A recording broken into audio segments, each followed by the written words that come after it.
Hello ஆஸ்பரண்ட்ஸ், இந்த வீடியோவில் வந்து நம்ம 10th புக்கில் வந்து என்னென்னா 8th லெசன் வந்து பார்க்கலாம். இதில் இருக்க புக் பேக் எக்ஸசைஸ் வந்து எல்லாமே வந்து நம்ம பார்க்கலாம். இது வந்து ஒரு முக்கியமான டாபிக் 8th லெசன். ஆக்சுவலி என்ன லெசன் அப்படின்னு பார்த்தீங்கன்னா, காந்திய காலகட்டத்தில் வந்து என்ன நடந்துச்சு அப்படின்ற லெசன். இது வந்து என்னென்னா, இது வந்து கண்டிப்பாக நிறையா கொஷின் கேட்க வாய்ப்பு இருக்குது. நம்ம வந்து இந்த லெசன் வந்து பார்க்கலாம். அமிர்தசரஸில் ரவுலட் சட்ட எதிர்ப்பு போராட்டங்களின் போது கைது செய்யப்பட்டவர் யார் அப்படின்னு கேட்குறாங்க. அமிர்தசரஸ் அப்படின்னா இப்போ இருக்கிற அம்ரிட்சர் அப்படின்ற ஊர் தான்.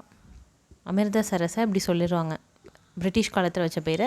இதில் வந்து ரவுலட் சட்ட எதிர்ப்பு போராட்டங்களில் போது வந்து என்னென்னா கைது செய்யப்பட்ட தலைவர் யார் அப்படின்னு பார்த்தீங்கன்னா 2 பேரை கைது செஞ்சுருப்பாங்க. ஆக்சுவலி ஒருத்தர் பேர் என்னென்னா சைஃபுதீன் கிச்லு, இன்னொருத்தர் யார் அப்படின்னா டாக்டர் சத்யபால் சைஃபுதீன் கிச்லு 2 பேரையும் என்னென்னா அரெஸ்ட் பண்ணியிருப்பாங்க. இந்த போராட்டத்து போது ரவுலட் சட்ட எதிர்ப்புக்கு போராடினதால் அரெஸ்ட் பண்ணியிருப்பாங்க.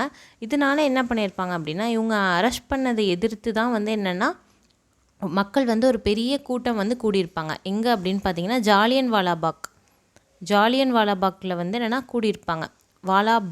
பாக் அப்படின்னா என்னது, கார்டன் அர்த்தம். அந்த கார்டனில் கூடியிருக்காங்க. அப்போ தான் வந்து என்ன நடக்குது அப்படின்னா, அந்த ஜாலியன் வாலாபாக் படுகொலை நடக்கும். என்ன பண்ணுவார் அந்த டையர், என்ன பண்ணுறாரு அப்படின்னு பார்த்தீங்கன்னா, டையர் அப்படின்றவர் ஒரு பிரிட்டிஷ் ஆஃபீஸர். அவர் என்ன பண்ணுறாருன்னா, கதவை சாத்திட்டு எல்லாருக்கும் ஷூட்டிங் ஆர்டர் கொடுத்துட்றாரு பிரிட்டிஷ் ஆஃபீஸர்ஸ்க்கு. ஸோ ஷூட் பண்ணி நிறையா பேர் வந்து கொண்டுடுறாங்க. அப்போ நடந்த விஷயந்தான் இது. இதுக்காக இவங்க 2 பேரும் அரெஸ்ட் பண்ணதால் வந்து என்னென்னா போராடுறதுக்காக கூடினவங்க தான் இது மாதிரி சுட்டுக் கொல்லப்பட்டாங்க. ஓகேவா, அதான் இது. நெக்ஸ்ட் கொஷின் பார்க்கலாம். அடுத்த கொஷின் பார்த்திங்கன்னா, இந்திய தேசிய காங்கிரஸின் எந்த அமர்வில் வந்து ஒத்துழையாமை இயக்கத்துக்கு வந்து அனுமதி கொடுத்தாங்க அப்படின்னு சொல்கிறாங்க. ஒத்துழையாமை இயக்கம் 1920 வந்து என்னென்னா கொண்டு வந்தாங்க. ஒத்துழையாமை இயக்கம்னா என்ன அர்த்தம் அப்படின்னா, எதுக்குமே ஒத்து போகக்கூடாது ஆங்கிலேயர்கிட்ட. அதான் வந்து ஒத்துழையாமை இயக்கம் அப்படின்னு சொல்லுவாங்க. அவங்க ஏதாவது உங்களுக்கு பெருமையான பட்டம் கொடுத்துருந்தாங்களா, அதை திருப்பி கொடுத்துருங்க. அவங்க வந்து டேக்ஸ் கட்ட சொல்கிறாங்களா, டேக்ஸ் கட்ட மாட்டேன் அப்படின்னு சொல்லுங்கள். அவங்க வந்து கவர்மெண்ட் பதவியில் எதாவது இருக்குங்களா, அதையும் நான் பண்ண மாட்டேன்னு சொல்லுங்கள்.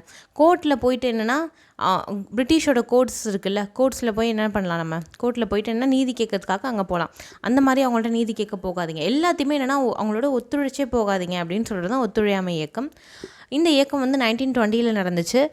இதில் வந்து என்னென்னா எந்த காங்கிரஸ் அமர்வில் வந்து இதுக்கு வந்து அனுமதி வழங்கினாங்க அப்படின்னு சொல்லி கேட்குறாங்க.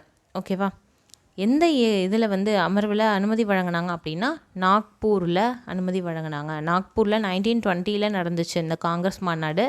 யார் தலைவராக இருந்தாருன்றது முக்கியம். ஏன்னா தமிழ்நாட்டை சேர்ந்த ஒருத்தர் தான் தலைவராக இருந்தார். விஜயராகவாச்சாரி தான் இருந்தார். விஜயராகவாச்சாரியார் வந்து இருந்தார். இவர் வந்து தமிழ்நாட்டோட தீவிரவாத தந்தை அப்படின்னு வந்து சொல்லுவாங்க. இவர் தான் வந்து இருந்திருக்கார். ஓகேவா, காங்கிரஸோட அமர்வு 1920 நடந்துச்சு. எங்கன்னா நாக்பூரில். இங்கே என்ன பண்ணாங்க அப்படின்னா ஒத்துழையாமை தீர்மானத்தை வந்து நிறைவேற்றினாங்க. ஓகேவா, நெக்ஸ்ட் கொஷின் பார்க்கலாம். அடுத்த கொஷின் பார்த்தீங்கன்னா, விடுதலை நாளாக கீழ்கண்டவற்றில் எந்த நாள் வந்து அறிவிக்கப்பட்டது அப்படின்னு சொல்கிறாங்க. இப்போதைய விடுதலை டேட் நம்மளுக்கு தெரியும், 1947 ஆகஸ்ட் 15. இதுதான் நம்ம நாட்டோட விடுதலை அடைஞ்ச தினம். அதுக்கு முன்னாடியே எப்போ அறிவிச்சிருக்காங்க அப்படின்னு பார்த்தீங்கன்னா 1930 ஜனவரி 26 வந்து அறிவிச்சிருக்காங்க. இந்த கதை வந்து நான் ஆக்சுவலி முன்னாடி இருக்கிற ப்ரீவியஸ் வீடியோஸ்லேயே சொல்லியிருக்கேன். பட் இருந்தாலும் இப்போ ஷார்ட்டாக சொல்கிறேன். இப்போ என்ன ஆகும் அப்படின்னு பார்த்தீங்கன்னா, நேரு அறிக்கைன்னு ஒன்று தயார் பண்ணுவாங்க. அதில் வந்து நிறையா இந்தியாவுக்கு டொமினியன் அந்தஸ்து கேட்டிருப்பாங்க. பட் பிரிட்டிஷ் தரமாட்டேன்னு சொல்லியிருப்பாங்க. அதனால் வந்து என்னென்னா தரலை அப்படின்றதால அப்பயே என்ன சொல்வார், நேருவும் போஸும் வந்து அதை எதிர்ப்பாங்க. டொமினியன் அந்தஸ்துலாம் வேணாம், நம்ம முழு சுதந்திரம் கேட்கலாம் அப்படின்னு எதிர்ப்பாங்க. உடனே காந்தி என்ன சொல்யூஷன் சொல்வார் அப்படின்னா, இந்த நேரு அறிக்கையை பார்க்கலாம். சப்போஸ் வந்து இந்த நேரு அறிக்கை மேலே அவங்க எதுவுமே வந்து ஆக்ஷனே எடுக்கலை, நம்ம சொன்னது எதுவுமே கேட்கல அப்படின்னா நம்ம என்ன பண்ணலாம், சுதந்திரம் கேட்கலாம் அப்படின்னு காந்திஜி சொல்லியிருப்பார். அதை எல்லோரும் அக்செப்ட் பண்ணியிருப்பாங்க. 1929 வரையும் பார்த்துக்கிட்டே இருப்பாங்க. இவங்க எந்த ரியாக்ஷனும் கொடுக்கவே இல்லை பிரிட்டிஷ் சைட்லேருந்து. ஸோ என்ன பண்ணுறாங்க அப்படின்னா 1930 ஜனவரி 26 என்ன பண்ணுறாங்கன்னா, அன்றைக்கி வந்து தேசிய கொடி ஏற்றி என்னென்னா சுதந்திர நாளாக கொண்டாடுவாங்க. இதை எங்கே முடிவு பண்ணுவாங்க அப்படின்னா 1929 லாகூர் மாநாட்டில் தான் முடிவு பண்ணுவாங்க. லாகூர் மாநாட்டில் பூர்ண சுதந்திரம் தான் வேணும் அப்படின்னு வந்து முடிவு பண்ணுவாங்க. ஜவஹர்லால் நேரு தான் அப்போ தலைவராக இருப்பார். அப்போ தான் வந்து முடிவு பண்ணுவாங்க. ஓகேவா, அதுக்கப்புறமா 1930 ஜனவரி 26 சுதந்திர தினமாக கொண்டாடுவாங்க. அதனால தான் நம்ம இந்த டேட்டை விடாமல் நம்ம என்ன பண்ணியிருக்கோம், பின்னாடி 1950 வந்து இதே தேதியில் நம்ம என்ன பண்ணுறோம் அப்படின்னா குடியரசு தினம் கொண்டாடுறோம். குடியரசு தினம்னா முதல்ல என்ன, குடியரசு தினம்னா என்ன அப்படின்னா நம்மளுடைய அரசியலமைப்பு இருக்குல்ல, கான்ஸ்டியூஷன், அது வந்து அமலுக்கு வந்த தினம். அது வந்து என்னென்னா அப்போ அன்றைக்கிலேருந்து தான் வந்து என்ஃபோர்ஸ்மெண்ட் ஆச்சு. அந்த தினம் தான் வந்து என்னென்னா குடியரசு தினம் அப்படின்னு நம்ம கொண்டாடுறோம். ஓகேவா? சரி, அந்த தினமாக கொண்டாடலாம் அப்படின்னு சொல்லிட்டு என்ன பண்ணுறாங்க, 1950 அந்த தினத்தை குடியரசு தினம் அப்படின்னு கொண்டாட ஆரம்பிச்சிட்டோம். ஓகே, நெக்ஸ்ட் கொஷின் பார்க்கலாம். அடுத்தது 4th கொஷின் பாருங்கள். முதலாவது வனங்கள் சட்டம் எந்த ஆண்டில் நிறைவேற்றப்பட்டது அப்படின்னு கேட்டிருக்காங்க. 1865 வனங்கள் சட்டம் வந்து நிறைவேற்றப்பட்டது. இந்த சட்டத்துக்கு கீழே என்ன சொல்கிறாங்க அப்படின்னா, அந்த பழங்குடியினர்லாம் இருக்காங்கல்ல, காட்டில் வாழ்கிறாங்களே, அவங்களாம் வந்து என்ன காட்டில் இருக்கிற பொருள்லாம் வந்து எடுத்துப்பாங்க.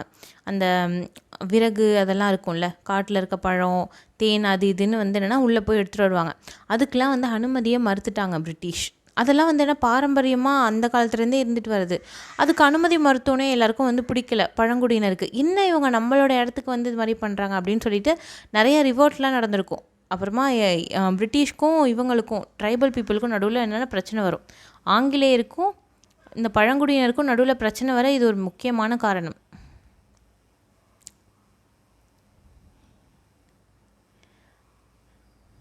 இப்போ ரீசெண்டாக மீன்ஸ் இந்தியா வந்து விடுதலை ஆனதுக்கப்புறமா ஒரு சட்டம் போட்டிருக்காங்க. சட்டம் பேர் என்னன்னா ஃபாரஸ்ட் ரைட்ஸ் ஆக்ட் அப்படின்னு சொல்லிட்டு போட்டிருக்காங்க. ஃபாரஸ்ட் ரைட்ஸ் ஆக்ட் அப்படின்னு சொல்லிட்டு இதுக்கு கீழே என்ன பண்ணலாம் அப்படின்னா, அந்த ஃபாரஸ்ட்டுக்குன்னு ஒரு வார்டன் இருப்பார். அவரோட அனுமதியோடு என்ன பண்ணலாம் அப்படின்னா, பழங்குடியினர் உள்ளே போயிட்டு என்னென்னா நிறைய விஷயம் வந்து எடுத்துக்கலாம். இந்த மாதிரி அவங்களுக்கு நிறைய ஒரு 16 பொருள்கள் கிட்டே எடுத்துக்கிறதுக்கான அனுமதி வந்து அவங்களுக்கு உண்டு. அது எல்லாமே வந்து அவங்க எடுத்துக்கலாம் அப்படின்னு சொல்லிட்டு அவங்களுக்கு பெர்மிஷன் வந்து கொடுத்துருக்காங்க. ஓகேவா? நெக்ஸ்ட் கொஷின் பார்க்கலாம். 5th கொஷின் பாருங்கள். 1933 ஜனவரி 8 எந்த நாளாக அனுசரிக்கப்படுகிறது அப்படின்னு சொல்லி கேட்குறாங்க. இதுக்கு வந்து என்னென்னா ஒரு கதை இருக்குது. என்ன அப்படின்னு பார்த்தீங்கன்னா, காந்திஜியும் வந்து அம்பேத்கரும் ஒரு ஒப்பந்தம் சைன் பண்ணிப்பாங்கல்ல, அந்த ஒப்பந்தம் பேர் என்ன அப்படின்னா பூனா ஒப்பந்தம் அப்படின்னு நம்ம எல்லாருக்கும் தெரியும். பூனா ஒப்பந்தத்தில் என்ன சைன் பண்ணியிருப்பாங்க அப்படின்னு பார்த்தீங்கன்னா, ஆக்சுவலி வந்து என்னென்னா அம்பேத்கர் என்ன கேட்டிருப்பார் வட்டமேசை மாநாட்டில், ஒடுக்கப்பட்ட பிரிவினருக்கு வந்து என்னென்னா தனி வாக்குரிமை கொடுங்க அப்படின்னு சொல்லி கேட்டிருப்பாங்க. இது மாதிரி வகுப்பு வாரி வாக்குரிமை வந்து கேட்குறாங்கல்ல, அது மாதிரி கேட்டிருப்பார், எங்களுக்கு வந்து கொடுங்க அப்படின்னு சொல்லிட்டு. ஏற்கனவே என்னென்னா முஸ்லீம்ஸ்க்கு, கிறிஸ்டின்ஸ்க்கெலாம் கொடுத்துட்ருக்காங்க. அதாவது ஐரோப்பாலேருந்து இங்கே வந்து செட்டில் ஆனவங்களாம் கொடுத்துட்ருக்காங்க. அது மாதிரி அம்பேத்கரும் கேட்குறாரு, அவங்களும் கொடுத்துட்றாங்க. ஆங்கிலேயரும் சரி இருக்கட்டும் அப்படின்னு சொல்லிட்டு கொடுத்துட்றாங்க. பட் இருந்தாலும் வந்து என்னென்னா காந்திக்கும் அம்பேத்கருக்கும் இதனால் வந்து இது வருது.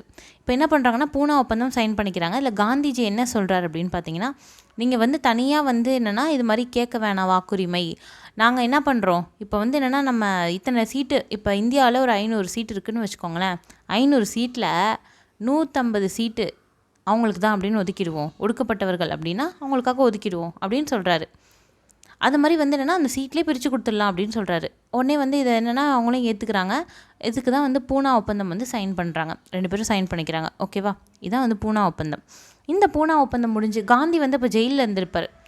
ஓகேவா? ஜெயிலே உண்ணாவிரதம் இருந்திருப்பார். அதனால தான் வந்து இந்த பூனா ஒப்பந்தமே சைன் ஆகிருக்கும். ஜெயிலேருந்து ரிலீஸ் ஆகிட்டு வந்ததுக்கப்புறமா என்ன பண்ணுவார்னா, காந்தி வந்து என்னென்னா விடுதலைக்கான வேலையை பார்க்க மாட்டார். உட்காந்து என்ன வேலை பார்த்துட்டு இருப்பார்னா, ஒடுக்கப்பட்டவர்கள்லாம் இருக்காங்கல்ல, அவங்களுக்கு வந்து நல்ல வழி வரணும் அப்படின்னு சொல்லிட்டு அவர் வந்து ரொம்ப ஃபீல் பண்ணியிருப்பார். நம்மளால் அவங்க வந்து இது மாதிரி நம்ம வந்து என்னென்னா ஒடுக்கப்பட்டவர்களுக்கு தேவையானது செய்யலை அப்படின்ற மாதிரி ஃபீல் பண்ணிவிட்டு என்ன பண்ணிடுவார்னா, அவங்களுக்கு தேவையானது செய்ய ஆரம்பிப்பார். அவங்களுக்கு வந்து ஹரிஜன் அப்படின்னு பேர் வச்சுருப்பார். ஹரிஜன் அப்படின்னா ஹரியின் ஜனங்கள். ஹரி அப்படின்னா யார்? இது நாராயணன், அவர் தானே ஹரின்னு சொல்லுவாங்க. அவருடைய ஜனங்கள், அவங்களுடைய குழந்தைங்க அப்படின்னு பேர் வச்சுருப்பார், ஹரிஜன் அப்படின்னு சொல்லிட்டு. இப்போ தான் ஹரிஜன் நியூஸ் பேப்பரும் வந்து ஸ்டார்ட் பண்ணியிருப்பார். ஹரிஜன் சேவா சங்கம் ஸ்டார்ட் பண்ணியிருப்பார். இது மாதிரிலாம் ஸ்டார்ட் பண்ணி என்னென்னா அந்த வேலையை பார்த்துட்ருக்காரு. அப்போ தான் வந்து என்னென்னா அவங்கள வந்து அந்த ஒடுக்கப்பட்ட மக்கள்லாம் கோயிலில் நுழையிறதுக்கு தடை இருந்துச்சு. அதை நீக்கிறதுக்காக என்னென்னா பாடுபட்டுட்டு இருந்தார். இவரும் வந்து அம்பேத்கரும் வந்து என்னென்னா பேசி மக்கள்கிட்டலாம் பேசி என்னென்னா இது மாதிரி பண்ணிகிட்ருக்காங்க. அப்போ தான் வந்து என்ன பண்ணுறாங்க, இந்த நாளை அனுசரிக்கிறாங்க. அப்படின்னா உங்களுக்கு என்ன நாள்னு தெரிஞ்சிருக்கும், கோவில் நுழைவு நாளை அனுசரிக்கிறாங்க. 1933 ஜனவரி 8 அப்படின்றனால கோவில் நுழைவு நாளாக வந்து என்னென்னா சொல்லியிருக்காங்க. ஓகேவா? நீங்கள் கமெண்ட் செக்ஷனில் என்ன பண்ணுறீங்கன்னா, இந்த மீட்பு நாள் அப்படின்னு சொல்கிறோம்ல, டெலிவரன்ஸ் டே, அது என்னைக்கு அப்படின்னு சொல்லிட்டு கமெண்ட் செக்ஷனில் சொல்லுங்கள். மீட்பு நாள் அப்படின்றது ஒரு நாளாக கொண்டாடினாங்க, டெலிவரன்ஸ் டே அப்படின்னு சொல்லிட்டு முஸ்லீம் லீக் தான் செலிப்ரேட் பண்ணாங்க. அது எந்த நாள் அப்படின்னு சொல்லிட்டு கமெண்ட் செக்ஷனில் சொல்லுங்கள். ஓகே, நெக்ஸ்ட் கொஷின் பார்க்கலாம். அடுத்த கொஷின் பார்த்தீங்கன்னா, மாகாண தன்னாட்சியை அறிமுகம் செய்த சட்டம் எது அப்படின்னு சொல்கிறாங்க. மாகாணம்னா என்னது? இப்போ இந்தியா இருக்கா? இந்தியாவில் வந்து என்னென்னா நிறைய ஸ்டேட்ஸ் இருக்குது. இந்த ஸ்டேட்ஸ் எல்லாம் அந்த காலத்தில் என்னென்னா, இப்போ மாநிலம்னு சொல்கிறோம், அந்த காலத்தில் என்ன சொல்வோம்? மாகாணம் அப்படின்னு சொல்வோம். மாகாணத்துக்கு தன்னாட்சி வேணும் அப்படின்னு சொன்ன சட்டம் எது அப்படின்னு பார்த்தீங்கன்னா, 1935 சட்டத்தில் சொன்னாங்க. மாகாணம் என்ன பண்ணணும்? தன்னை வந்து என்னென்னா தானே ஆட்சி பண்ணிக்கலாம். இப்போ இந்தியா எப்படி இருக்குது அந்த மாதிரி கிட்டத்தட்ட மாகாணம் இருக்கும். ஆனால் என்ன இந்தியாவுக்குள்ளே இருக்குது அப்படின்ற மாதிரி இருக்கும். இந்தியாவுக்குள்ளே வந்து அது மாகாணம் இருக்குது அப்படின்ற மாதிரி இருக்கும். ஏன்னா எதுக்கு வந்து இந்த தன்னாட்சி அப்படின்னு சொல்கிறாங்கன்னா, இப்போ இந்தியாவில் ஒரு கவர்மெண்ட் இருக்கும். அந்த காலத்தில் எப்படி பிரிட்டிஷ் காலத்தில் இந்தியாவில் ஒரு கவர்மெண்ட் இருந்திருக்கும். ஒவ்வொரு மாகாணத்துலேயும் ஒவ்வொரு கவர்மெண்ட் இருந்திருக்கும். இந்த இந்தியாவுக்கு ஒட்டுமொத்தமாக ஒரு கவர்மெண்ட் இருக்குல்ல, அது மாகாணம் விஷயம் எல்லாத்துலேயுமே வந்து தலையிட்டுட்டே இருக்காது. அந்த மாதிரி இருந்திருக்கும். லிபர்ட்டியாக இருந்திருக்கும். ரொம்ப வந்து சுதந்திரமாக இருந்திருக்கும். அந்த மாதிரி இருக்கதா மாகாண தன்னாட்சி அப்படின்னு சொல்லுவாங்க. ஓகேவா? அதுதான் வந்து என்ன இந்திய அரசு சட்டம் 1935 சொல்லியிருக்காங்க. இதுவே இரட்டை ஆட்சி அப்படின்னு சொல்லுவாங்க. ஃபஸ்ட்டு இரட்டை ஆட்சி எப்போ கொண்டு வந்தாங்க மாகாணத்தில் அப்படின்னு பார்த்தீங்கன்னா, அப்படி கேட்டாங்கன்னா 1919 ஃபஸ்ட்டு கொண்டு வந்தாங்க. அதுக்கப்புறமா தான் அது வேணாம் அப்படின்னு சொல்லிட்டு சைமன் அங்கே போய் ரெக்கமெண்ட் பண்ணியிருப்பார். சைமன் குழு போட்டாங்கல்ல, அதனால தான் வந்து என்னென்னா இந்திய அரசு சட்டம் 1935 தன்னாட்சியாக மாற்றினாங்க. இரட்டை ஆட்சினா ஒன்றும் இல்லை. ஒரு பக்கம் கவர்னர் இருப்பார், இன்னொரு பக்கம் சிஎம் இருப்பாங்க. ஒவ்வொரு மாகாணத்துக்கும் இப்போ மெட்ராஸ் மாகாணம்னா மெட்ராஸ்க்கு ஒரு கவர்னர் இருப்பார், ஒரு சிஎம் இருப்பார். அது மாதிரி பாம்பே அப்படின்னா ஒரு கவர்னர் இருப்பார், சிஎம் இருப்பார். அது மாதிரி ஒவ்வொரு மாகாணத்துக்கும் ஒவ்வொரு கவர்னர், ஒரு சிஎம் இருப்பார். கவர்னர் எந்த வேலையெல்லாம் பார்த்துப்பார் அப்படின்னா, இந்த ரெவென்யூ, வருவாய் கலெக்ட் பண்ணுறது, இதெல்லாம் வந்து என்னென்னா அவர் பார்த்துப்பார். இதுவே வந்து மக்களுக்கு டெவலப்மெண்ட் கொடுக்குறது, மக்களுக்கு செய்கிறது, இதெல்லாம் யார்கிட்ட இருக்கும் அப்படின்னு பார்த்திங்கன்னா சிஎம் பக்கம் இருக்கும். இந்த மாதிரி பிரித்து கொடுத்துருவாங்க அதிகாரத்தை. இதுதான் வந்து இரட்டை ஆட்சி அப்படின்னு சொல்லுவாங்க. 1919 வருஷத்தில் இது இருந்திருக்கும். ஓகேவா? இந்திய அரசு சட்டம் 1935 தன்னாட்சி இருந்திருக்கு. ஓகே, அடுத்தது ஃபில் இன் த பிளாங்க்ஸ் பார்க்கலாம். அடுத்தது பார்த்தீங்கன்னா, காந்தியடிகளின் அரசியல் குரு யார் அப்படின்னு சொல்லி கேட்குறாங்க. அரசியல் குரு காந்தியடிகளுக்கு யார் அப்படின்னா கோபாலகிருஷ்ண கோகலே.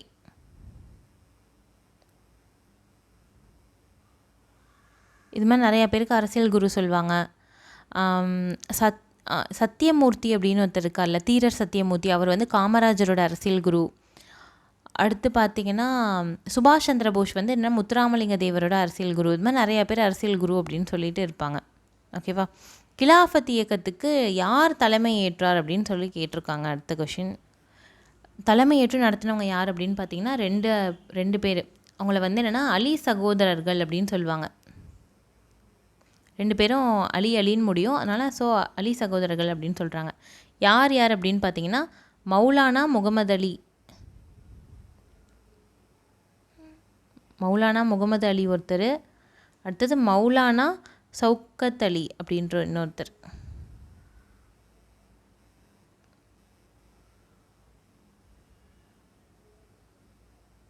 ஒருத்தர் பேர் மௌலானா முகமது அலி, இன்னொருத்தர் பேர் மௌலானா சவுக்கத் அலி அப்படின்றவர்.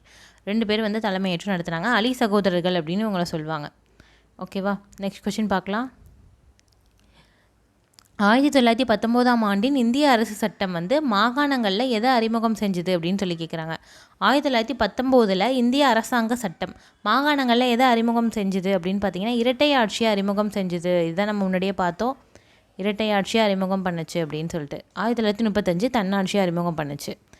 வடமேற்கு எல்லை மாகாணத்தில் சட்ட மறுப்பு இயக்கத்தை தலைமையேற்று நடத்தியவர் யார்?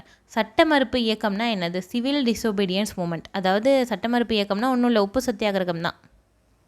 உப்பு சத்தியாகிரகத்தை வடமேற்கு எல்லை மாகாணத்தில் நடத்தினவர் யார் அப்படின்னு சொல்லி கேட்குறாங்க.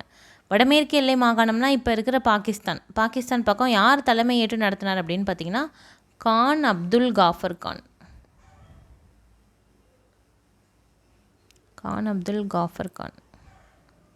அப்படின்றவரை தலைமையேற்று நடத்தினார். இவருக்கு வந்து என்னென்னா எல்லை காந்தி அப்படின்னு இவர் சொல்லுவாங்க. ஆக்சுவலி என்ன சொல்லுவாங்க அப்படின்னு பார்த்தீங்கன்னா எல்லை காந்தி அப்படின்னு சொல்லுவாங்க.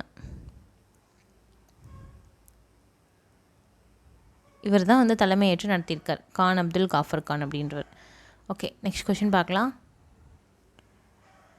சிறுபான்மையினர் மற்றும் ஒடுக்கப்பட்ட வகுப்பினருக்கு தனி தொகுதிகளை வழங்கும் எதை வந்து என்னென்னா ராம்சே மெக்டொனால்ட் அறிவித்தார் அப்படின்னு சொல்லி கேட்குறாங்க. ராம்சே மெக்டொனால்ட் அப்படின்றவர் அப்போ இருந்த பிரிட்டிஷோட பிரதமர். அவர் வந்து எதை அறிவிச்சிருக்காரு அப்படின்னு வந்து பார்த்திங்கன்னா வகுப்பு வாரி ஒதுக்கீடை அறிவித்தார். வகுப்பு வாரி ஒதுக்கீடு அவர் அறிவிச்சிட்டாரு. பட் இருந்தாலும் என்னென்னா அதை வந்து நம்ம யூஸ் பண்ணலை. பின்னாடி நம்ம தான் பூனா ஒப்பந்தம் போட்டாச்சு, ஆனால் வகுப்பு வாரி ஒதுக்கீட்டை வந்து யூஸ் பண்ணவே இல்லை. ஆனாலும் அவர் வந்து அறிவிச்சிருந்தார். அதை நம்ம படிக்கணும். ஓகேவா? நெக்ஸ்ட் கொஷின் பார்க்கலாம். டேஷ் என்பவர் என்னன்னா, வெள்ளையனே வெளியேறு இயக்கத்தின் போது காங்கிரஸ் வானொலியை திரைமறைவாக யார் வந்து செயல்படுத்தினார் அப்படின்னு சொல்லி கேட்குறாங்க. வெள்ளையனே வெளியேறிய இயக்கம் எப்போ நடந்துச்சோ 1942. அப்போ வந்து என்னென்னா வானொலியை திரைமறைவாக பயன்படுத்தினது யார் அப்படின்னு பார்த்தீங்கன்னா உஷா மேத்தா அப்படின்றவங்க பயன்படுத்தியிருப்பாங்க. உஷா மேத்தா ரொம்ப ஃபேமஸானவங்க, ரொம்ப முக்கியம். திரைமறைவாக வானொலியை வந்து செயல்படுத்துகிறவங்க யார் அப்படின்னு கேட்டாங்கன்னா உஷா மேத்தா அப்படின்றவங்க. ஓகே, நெக்ஸ்ட் பார்க்கலாம். கூற்று ரீசன் பார்க்கலாம்.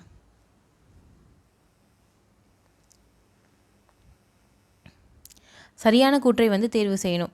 இந்திய பொதுவுடைமை கட்சி 1920ஆம் ஆண்டு தாஷ்கண்டில் தொடங்கப்பட்டுச்சா அப்படின்னு கேட்குறாங்க.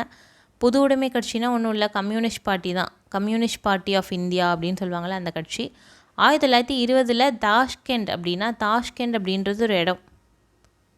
தாஷ்கண்ட் இப்போ வந்து என்னென்னா அது வேறு உஸ்பெகிஸ்தானில் இருக்குதுன்னு நினைக்கிறேன். உஸ்பெகிஸ்தான் அப்படின்ற ஒரு கண்ட்ரியில் வந்து இருக்குது. இப்போ அந்த காலத்தில் வந்து இது எந்த கண்ட்ரி கூட இருந்துச்சு அப்படின்னா சோவியத் ரஷ்யா, யூஎஸ்எஸ்ஆரோடு இருந்துச்சு. அதுக்கப்புறமா வந்து என்னென்னா பிரிஞ்சிருச்சு இந்த கண்ட்ரி. யூஎஸ்எஸ்ஆரில் இருந்த பிளேஸ் தான் தாஷ்கண்ட். இங்கே தான் வந்து என்னென்னா 1920 இந்தியன் கம்யூனிஸ்ட் கட்சி ஆரம்பிக்கிறாங்க. ஏன் அங்கே போய் ஆரம்பிக்கணும் அப்படின்னு பார்த்தீங்கன்னா, அப்போ ரஷ்யாவில் கம்யூனிஸ்ட் ஆட்சி இருந்துச்சு. ஸோ என்னென்னா அங்கே போய் ஸ்டார்ட் பண்ணியிருக்காங்க கம்யூனிசம். அந்த ஆசை வந்து பொது உடைமை மேலே ஒரு ஆசை வந்து அங்கே போய் ஸ்டார்ட் பண்ணியிருக்காங்க தாஷ்கண்டில். யார் வந்து இதில் முக்கியமான பர்சன் அப்படின்னு பார்த்தீங்கன்னா எம்என் ராய் அப்படின்னு ஒருத்தர் இருப்பார். அவர் தான் என்னென்னா ஃபவுண்டர், ஸ்டார்ட் பண்ணி வச்சவர் எம்என் ராய். திரும்ப வந்து இங்கே இந்தியாவில் வந்து ஸ்டார்ட் பண்ணுவாங்க இன்னொரு தடவை. அந்த மாதிரி 2 தடவை ஸ்டார்ட் பண்ணியிருப்பாங்க. அடுத்தது சிங்காரவேலர். சிங்காரவேலர் கான்பூர் சதித்திட்ட வழக்கில் வந்து விசாரணைக்கு உட்படுத்தப்பட்டார் அப்படின்னு சொல்லி கேட்டிருக்காங்க. ஆக்சுவலி வந்து என்னென்னா சிங்காரவேலர் வந்து கான்பூர் சதித்திட்ட வழக்கில் வந்து விசாரணைக்கு உட்படுத்தப்பட்டார். இது வந்து கரெக்டாக என்னவா அப்படின்னு பார்த்தீங்கன்னா கரெக்டு தான். கான்பூரில் வந்து என்னென்னா ஒரு சதி வழக்கு வந்து நடந்திருக்கும். அதில் வந்து என்னென்னா விசாரணைக்கு வந்து என்னென்னா சிங்காரவேலர், அப்புறம் வந்து பார்த்திங்கன்னா எம்என் ராய், முசாஃபர் அகமது, இவங்க நிறையா பேர் வந்து என்னென்னா கைது பண்ணி விசாரிச்சிருப்பாங்க. ஏன்னா ஆங்கிலேயருக்கு வந்து என்னென்னா கம்யூனிசம் ஏற்கனவே பிடிக்காது. ஏன்னா யாருக்கு பிடிக்காது? வெஸ்டர்ன் கண்ட்ரிஸ், மேற்கத்திய நாடுகள் எல்லாருக்குமே என்னென்னா கம்யூனிஸ்ட் நாடை பிடிக்காது. இப்போயே வந்து கோல்டு வார் நடந்துட்டுருக்குல்ல, அந்த மாதிரி தான் வந்து இருக்கும். அதனால் வந்து என்னென்னா கம்யூனிசம் பிடிக்காது. ஸோ அதனால் வந்து என்னென்னா இந்த மாதிரி ப்ராப்ளம் வந்துச்சு. அதனால் இவங்களையும் விசாரணைக்கு உட்படுத்தப்பட்டாங்க. First 2 correct. அடுத்தது பார்த்திங்கன்னா ஜெயபிரகாஷ் நாராயணன், ஆச்சாரியா நரேந்திர தேவ், அப்புறம் மீனு மசானி ஆகியோர் தலைமையில் காங்கிரஸ் சமதர்ம கட்சி உருவானது அப்படின்னு சொல்லியிருக்காங்க. காங்கிரஸ் சமதர்ம கட்சி அப்படின்னா காங்கிரஸ் சோஷியலிஸ்ட் பார்ட்டி. யார் தலைமையில் உருவாச்சு அப்படின்னா ஜெயபிரகாஷ் நாராயண், ஆச்சாரிய நரேந்திர தேவ், அப்புறம் மீனு மசானி. இது வந்து கரெக்டாக அப்படின்னு பார்த்தீங்கன்னா கரெக்டு தான். ஸோ 1, 2, 3 மூணுமே வந்து நம்மளுக்கு கரெக்டு. அது வெள்ளையனே வெளியேறு போராட்டத்தில் சமதர்மவாதிகள் இவங்க வந்து பங்கேற்கலை அப்படின்னு சொல்கிறாங்க. இது வந்து தப்பு. எல்லாருமே வந்து பங்கேற்றாங்க. அதனால வந்து என்னென்னா இது வந்து தப்பாக கொடுத்துருக்காங்க. ஓகேவா? அப்போ ஆன்சர் என்ன வரும் அப்படின்னு பார்த்தீங்கன்னா 1, 2, 3 மூணுமே கரெக்டு அப்படின்றது தான் ஆன்சராக வரும். எது கரெக்டுனா 1, 2, 3 மூணுமே கரெக்ட் அப்படின்றது தான் ஆன்சர். ஓகேவா? அடுத்தது கூற்று காரணம் பார்க்கலாம். கூற்று பார்த்திங்கன்னா காங்கிரஸ் முதலாவது வட்டமேசை மாநாட்டில் கலந்துக்கிடுச்சு அப்படின்னு சொல்கிறாங்க. இது தப்பு. முதலாவது வட்டமேசை மாநாட்டில் காங்கிரஸ் கலந்துக்கல, மற்ற சின்ன சின்ன கட்சிகள் வந்து கலந்துக்கிட்டாங்க. காங்கிரஸ் 2வது வட்டமேசை மாநாட்டில் கலந்து கொள்ள காந்தி இர்வின் ஒப்பந்தம் வழிவகை செய்தது. 2வது வட்டமேசை மாநாட்டுக்கு எது முக்கியமான காரணம்? காந்தி இர்வின் ஒப்பந்தம் சொன்னதால் தான் 2வது வட்டமேசை மாநாட்டில் கலந்துக்கிட்டாங்க காங்கிரஸ்லேருந்து. அதனால் கூற்று தப்பு, காரணம் கரெக்டு. இதுதான் வந்து ஆன்சர். அப்போ என்ன அது வரும்? கூற்று தவறானது ஆனால் காரணம் சரியானது அப்படின்றது தான் ஆன்சராக வரும். ஓகேவா? நெக்ஸ்ட் கொஷின் பார்க்கலாம். அடுத்தது கூற்று என்ன சொல்லியிருக்காங்க பாருங்கள். காங்கிரஸ் அமைச்சரவைகள் வந்து 1939ஆம் ஆண்டு பதவி விலகின அப்படின்னு சொல்கிறாங்க. ஆமாம், பதவி விலகிட்டாங்க. உலகப்போர் ஆரம்பித்தோடனே வந்து காங்கிரஸ் அமைச்சரவைகள்லாம் வந்து என்னென்னா பதவி விலகியிருப்பாங்க. என்ன காரணம் கொடுத்துருக்காங்கன்னு பாருங்கள். காங்கிரஸ் அமைச்சரவைகள் ஆலோசிக்காமல் இந்தியாவின் காலனி ஆதிக்க அரசு போரில் பங்கேற்றுச்சு. ஏன்னா 2ஆம் உலகப் போரில் வந்து இவங்கள்ட்ட கேட்காமலே என்னென்னா அவங்க பார்ட்டிசிபேட் பண்ணாங்க. அது காங்கிரஸுக்கு பிடிக்கல. ஸோ என்ன பண்ணிட்டாங்க, எங்களுக்கு வந்து அமைச்சரவை வேணாம் அப்படின்னு சொல்லிட்டு ரிசைன் பண்ணிட்டாங்க. அப்போ கூற்றும் கரெக்டு, காரணமும் கரெக்டான காரணம் தான். ஸோ என்ன அப்படின்னா கூற்று காரணம் இரண்டுமே கரெக்டு. ஆனால் வந்து என்னென்னா கூற்றுக்கான விளக்கம் வந்து சரிதான் அப்படின்றது தான் ஆன்சர். அப்போ என்னது, கூற்று மற்றும் காரணம் இரண்டுமே சரியானது மற்றும் காரணம் கூற்றுக்கான சரியான விளக்கம் அப்படின்றது தான் இதுக்கான ஆன்சர். ஓகேவா? லாஸ்ட்டாக நம்மளுக்கு வந்து என்னென்னா மேட்ச் மட்டும் இருக்குது, பொறுத்துக. அதை பார்த்தா இது முடிஞ்சிடும். இந்த பொறுத்துகளை பார்த்தீங்க அப்படின்னா ரவுலட் சட்டம் ஃபஸ்ட்டு கொடுத்துருக்காங்க. ரவுலட் சட்டத்தை என்ன சட்டம்னு சொல்லுவாங்கன்னா கருப்பு சட்டம் அப்படின்னு சொல்லுவாங்க. ஏன்னா அதோட இன்டென்ஷன் வந்து அவ்வளோ மோசமாக இருந்ததால் கருப்பு சட்டம் அப்படின்னு சொல்கிறாங்க. ரவுலட் சட்டத்தில் என்ன சொல்லியிருந்தாங்கன்னா யாரை வேணால் எப்போ வேணால் அரெஸ்ட் பண்ணலாம், வாரண்ட்டே இல்லாமல். கோர்ட்டில் ப்ரொடியூஸே பண்ண வேணாம், அரெஸ்ட் பண்ணால் உங்களை 2 வருஷம் வரையும் உள்ளே வச்சுருக்கலாம். இந்த மாதிரிலாம் வந்து சொல்லியிருந்தாங்க ரவுலட் சட்டத்தில். அதனால் கருப்பு சட்டம் அப்படின்னு அது விமர்சித்தாங்க நம்மளோட இந்தியர்கள்லாம். ஸோ அடுத்தது ஒத்துழையாமை இயக்கம். ஒத்துழையாமை இயக்கம் எதில் வந்து சம்மந்தப்பட்டு வரும் அப்படின்னா பட்டங்களை திரும்ப ஒப்படைக்கிறாங்க. ஒத்துழையாமை இயக்கத்தில் என்ன பண்ணுறாங்க அப்படின்னா எங்களுக்கு பட்டம்லாம் வேணாம், நீங்களே வச்சுக்கோங்க அப்படின்னு கொடுக்குறாங்கல்ல, அதான் ஒத்துழையாமை இயக்கம். அதுவும் மேட்ச் ஆகும். அடுத்தது பார்த்திங்கன்னா 1919ஆம் ஆண்டு இந்திய அரசு சட்டம். இந்திய அரசு சட்டம் 1919 என்ன சொன்னிச்சு அப்படின்னா இரட்டை ஆட்சி மாகாணங்களுக்கு கொண்டு வந்தாங்கல்ல, மாகாணங்களில் இரட்டை ஆட்சி கொண்டு வந்தாங்க, அதை தான் வந்து சொல்கிறாங்க. அப்படின்னா என்ன வரும், ஆப்ஷன் 3 வந்து இங்கே வரும். அடுத்தது இந்திய பொது உடைமை கட்சி அப்படின்னா என்னது, கம்யூனிஸ்ட் பார்ட்டி. இந்தியாவோட கம்யூனிஸ்ட் பார்ட்டியை சொல்லியிருக்காங்க. அது எதோட சம்மந்தப்பட்டது அப்படின்னா எம்என் ராயோட சம்மந்தப்பட்டது. ஏன்னா பொதுவுடைமை கட்சியை ஸ்டார்ட் பண்ணி வச்சவர் யார் அப்படின்னா எம்என் ராய். ஸோ 4 வரும். அடுத்தது 16 ஆகஸ்ட் 1946. இது என்ன நாள் அப்படின்னு பார்த்தீங்கன்னா நேரடி நடவடிக்கை நாள் அப்படின்னு சொல்கிறாங்க. டைரக்ட் ஆக்ஷன் டே அப்படின்னு சொல்லிட்டு. ஏன் இந்த டேவை முதல்ல வந்து கொண்டு வந்தாங்க அப்படின்னா அதுக்கு ஒரு முக்கியமான காரணம் இருக்குது. என்னன்னு பார்த்தீங்கன்னா இந்த 1946 என்ன பண்ணுறாங்க அப்படின்னா கான்ஸ்டியூவன்ட் அசம்பிளி, அரசியல் நிர்ணய சபை வந்து என்னென்னா ஒன்று உருவாக்கணும் அப்படின்னு சொல்லிட்டு உருவாக்கிடுறாங்க. கான்ஸ்டியூஷன் ரெடி ஆகிட்டுருக்கு. இந்த மாதிரி ஒரு பக்கம் நடந்துகிட்ருக்கு. ஆனால் இப்போ என்ன ஆகுது அப்படின்னு பார்த்தீங்கன்னா அப்போ ஸ்டார்டிங்கில் என்ன சொல்லுவாங்கன்னா இந்த கேபினட் குழு அப்படின்னு ஒருத்தவங்க வருவாங்கள்ல, அந்த கேபினட் குழு என்ன சொல்கிறாங்கன்னா நாட்டை 2ஆக பிரிக்கிறதுக்கு ஒத்துக்க மாட்டாங்க. நாட்டை 2ஆக பிரிக்க சொல்லி கேட்டுட்ருப்பாங்கல்ல, ஹிந்துஸ் முஸ்லீம்ஸ் மாதிரி கேட்டுட்ருக்காங்க. ஆனால் அவங்க வந்து என்ன ஒத்துக்க மாட்டாங்க. கேபினட் குழு என்ன சொல்கிறாங்க அப்படின்னா நம்ம என்ன பண்ணுவோம், இப்போ வந்து ஸ்டேட்டுன்னு 2ஆக பிரிச்சுடுவோம். அவங்க வந்து என்ன சொல்கிறாங்கன்னா ஸ்டேட்ஸை வந்து பிரிச்சுடுவோம் அப்படின்னு சொல்லுவாங்க. எப்படின்னா முஸ்லீம்ஸ் அதிகமாக இருக்கிற ஸ்டேட்ஸ் தனி, ஹிந்துஸ் அதிகமாக இருக்கிற ஸ்டேட்ஸ் தனி, 2 பேரும் கலந்துருக்கிறது, அது மாதிரி என்னென்னா பிரிச்சுடுவோம் அப்படின்னு சொல்கிறாங்க. அது மாதிரி பிரிச்சிட்டோன்னா என்ன ஆகும் அப்படின்னா முஸ்லீம்ஸ்க்கும் டாமினன்ஸ் இருக்கும், ஹிந்துஸ்க்கும் டாமினன்ஸ் இருக்கும், அந்த மாதிரி வந்து சொல்கிறாங்க. அந்த மாதிரி ஒரு ஐடியா சொல்கிறாங்க. அது ஆக்சுவலி ஒரு நல்ல ஐடியா தான். அந்த மாதிரி இருந்தால் நம்ம நாடு சப்போஸ் பிரிஞ்சிருக்காமல் இருக்கலாம். ஆனால் வந்து என்ன ஆகுது அப்படின்னு பார்த்தீங்கன்னா அது வந்து சரி, அது வந்து அந்த பிரிவினை இருக்குல்ல, அந்த மாதிரி வந்து நம்ம பிரிச்சுடுவோம், ஸ்டேட்ஸை வந்து அப்படி தான் பிரிப்போம். அதனால் எல்லாருக்குமே வந்து என்ன இருக்கும், நம்ம என்ன வேணும் அப்படின்னு நினைக்கிறோமோ அந்த வந்து இருக்கும், எல்லாருமே சொல்லலாம் அப்படின்ற மாதிரி சொல்கிறாங்க. பட் என்ன ஆச்சு அப்படின்னு பார்த்தீங்கன்னா அப்புறமா வந்து ஒரு பிரச்சனையில் என்ன ஆகுது அப்படின்னா இல்லை இந்த பிரிவுலாம் வந்து ஆப்ஷனல் தான், இந்த பிரிவினையெல்லாம் ஆப்ஷனல் தான், நாளைக்கு நினச்சா என்ன பண்ணலாம், நம்ம வந்து ஒரே இதாகவே சேர்த்துக்கலாம் அப்படின்ற மாதிரி வந்து ஒரு பிரச்சனை வந்துடும் காங்கிரஸ்க்கும் இவங்களுக்கும். ஸோ என்ன ஆகுது அப்படின்னா முஸ்லீம் லீக் அதை ஏற்றுக்க மாட்டாங்க. நாங்கள் வந்து என்னென்னா எங்களுக்கு பழையபடி தனி நாடே கொடுத்துருங்க அப்படின்னு சொல்ல ஆரம்பிச்சிடுவாங்க. அந்த மாதிரி ஆரம்பிச்சது தான் திரும்ப வந்து டைரக்ட் ஆக்ஷன் டே அப்படின்னு சொல்லுவாங்க, நேரடி நடவடிக்கை நாள். அன்றைக்கி நாங்கள் நேரடியாக நடவடிக்கையில் இறங்குறோம் அப்படின்னு சொல்லிட்டு அவங்க வந்து ஸ்டார்ட் பண்ணிவிடுவாங்க. இந்த 16 ஆகஸ்ட் 1946 தான் அந்த பிரச்சனை நடக்கும். அவங்க அப்போ வந்து என்னென்னா இன்னும் ஒரு வருஷத்துக்குள்ளே நம்ம சுதந்திரம் வாங்கணும் அப்படின்னு சொல்லிட்டு ஸ்டார்ட் பண்ணிடுவாங்க பிரச்சனையை. அதுலேருந்து வந்து என்னென்னா கம்யூனல் வயலன்ஸ் வந்து இந்தியாவில் வெடிக்குது. அதுக்கப்புறமா தான் வந்து என்னென்னா பார்ட்டிஷன் நடக்குது. இந்திய பிரிவினை வந்து மவுண்ட் பேட்டன் வந்து பிரித்து வச்சுட்டு போவார். இதெல்லாம் வந்து என்னென்னா நம்ம மாடர்ன் ஹிஸ்ட்ரியில் பார்த்துருப்போம். ஓகேவா? ஓகே, இதில் வந்து நம்ம இந்த எக்ஸசைஸில் இருக்க எல்லா ஆன்சர்ஸும் பார்த்தாச்சு. நெக்ஸ்ட் வீடியோவில் இதே மாதிரி அடுத்த எக்ஸசைஸோடு மீட் பண்ணலாம். தேங்க்யூ.